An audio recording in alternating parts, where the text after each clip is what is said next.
سے ماہیم درگاہ ٹرسٹ و حجی درگاہ ٹرسٹ کی جانب سے سحری کا انتظام یہاں رکھا گیا. مختار شخصیات کی آمد آپ بھی تشریف لائے. اس آستانے کے موجودگی میں آپ کیا پیغام دینا چاہتے ہیں؟ دیکھیے، سب سے بڑی خوشی کی بات یہ ہے کہ سہیل کھنڈوانی صاحب نے حاجی علی درگاہ پہ ایک سحری کا انتظام کیا ہے رمضان مبارک مہینے میں، اور سبھی لوگوں کو بلایا، سبھی سماج کے لوگ آئے ہیں یہاں، اور ایک دوسرے سے ملاقاتیں ہو رہی ہیں، ایک دوسرے کو مبارکبادی دے رہے ہیں. اور جو بھی یہاں آ رہا ہے میں سمجھتا ہوں بہت خوش نصیب ہے جو حاجی علی درگاہ پہ آستانے پہ آ رہا ہے. وہ آ کے کچھ نہ کچھ تو مانگے گا ہی الحمدللہ، جو مانگتا ہے وہ پاتا ہے الحمدللہ.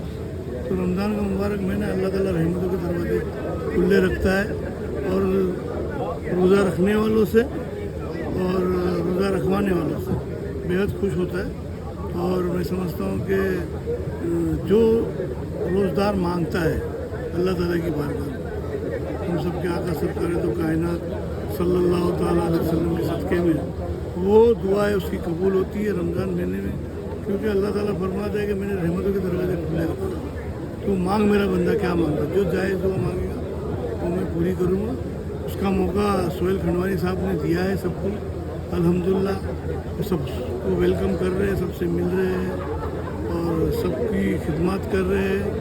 ماہم بابا مخدوم کی بھی خدمت کر رہے ہیں، حاجی علی بابا کی بھی خدمت کر رہے ہیں. میں سمجھتا ہوں بڑی ہی نصیب کی بات ہے، کیونکہ ان کے والد بھی ایسی خدمت کیا کرتا تھا، اور آج ہم سب جو ایک جگہ ایک دوسرے سے مل رہے ہیں. وہ بات ان کے اولاد میں بھی آئی. الحمدللہ. بھائی جان، یہی ہے کہ جو نفرت پھیلاتے ہیں، جو صبح شام ایک الگ کلاسز چلا رہے ہیں، آپ کی بھی راجنیتی میں کئی سال ہو گئے ہیں، تو کیا کہیں گے ان نفرتی چنٹو کے لیے؟ ان کی کلاس کب بند ہوگی؟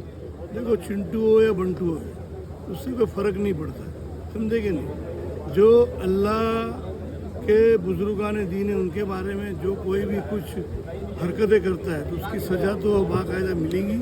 بزرگان دین بیٹھے ہوئے پورے ہندوستان میں، اور میں سمجھتا ہوں کہ اللہ نے چاہا اگر تو جو بھی غلطیاں کرتا ہے اس کو سزائیں ملتی ہے.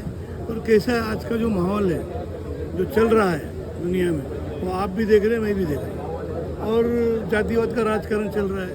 مگر آج کا دن یہ سب بولنے کا نہیں ہے. میں سمجھتا ہوں یواؤں کو کیا پیغام دیں گے؟ مل جل کے رہے. دوں گا کہ ایک دوسرے میں بھائی چارہ رکھے. ہم سب ہندو مسلم سکھ عیسائی ایک ہی سامان ہے. کوئی لوگ اگر غلط فہمی پیدا کرتے تو اس کو برابر سے دیکھے. کوئی اگر غلط کام کرتا تو پولیس کو جا کے اطلاع دے، مگر آپس میں بھائی چارہ رکھے. کیونکہ ہندوستان ایسا ملک ہے کہ بہت بڑی بڑی تکلیفوں سے گزر چکا، مگر آج تک اس کی بنیاد کو کوئی ہلا نہیں سکا ہندوستان. اور آگے بھی میں سمجھتا ہوں کہ رمضان کا مبارک مہینہ ہے، سبھی اپنے اپنے ہاتھ اٹھا کے دعائیں کر رہے ہیں. کچھ لوگ دعائیں کر رہے ہیں، کچھ لوگ بدوائیں دے رہے. اللہ تعالیٰ دونوں کی سننے والا ہے انشاءاللہ تعالیٰ، برابر کہ نہیں. اللہ نے چاہا تو میں سمجھتا ہوں کہ اسلام ایک ایسا مذہب ہے کہ جو سب سے بھائی چارہ رکھنے کی دعوت دیتا ہے. ہمارے سرکار دو عالم صلی اللہ تعالیٰ علیہ وسلم نے سبھی کو ایک دوسرے کے ساتھ میں ایک دوسرے کو ملنے کی ہدایت دی ہے. اور میں سمجھتا ہوں کہ وہی آج دنیا میں چل رہا ہے. پوری دنیا میں کچھ لوگ ایسے ہیں جو کچھ غلط فہمیاں پیدا کرتے ہیں، اس سے کوئی فرق نہیں پڑتا. بزرگان دین کو لیٹے ہوئے پورے ہندوستان سے لوگ آتے ہیں، پوری دنیا سے آتے ہیں، اور آتے اور اپنی منتیں مانگتے ہیں، ان کی منتیں پوری ہوتی ہیں، ٹھیک ہے نہیں. تو ابھی ہم لوگ بھی آج آئے سرکار کی بارگاہ میں تو کھڑے ہوئے، دل میں تو کچھ نہ کچھ مانگ ہی رہے. اور انشاءاللہ تعالیٰ اس بزرگان دین کے صدقے میں اللہ تعالیٰ ہماری بھی جائز تمنا پوری ہو جائے گی. سب نوجوان بھی ہے، بزرگ بھی ہے، ادھر سب کی دعائیں سنیں. آپ نے میرا بائٹ لیا اس کے لیے میں شکریہ ادا کرتا ہوں، اور آنے والی عید کی بھی مبارکبادی دیتا ہوں. بہت بہت شکریہ. کیونکہ یہ پھر اگلے سال پھر ہم یہاں آئیں گے انشاءاللہ.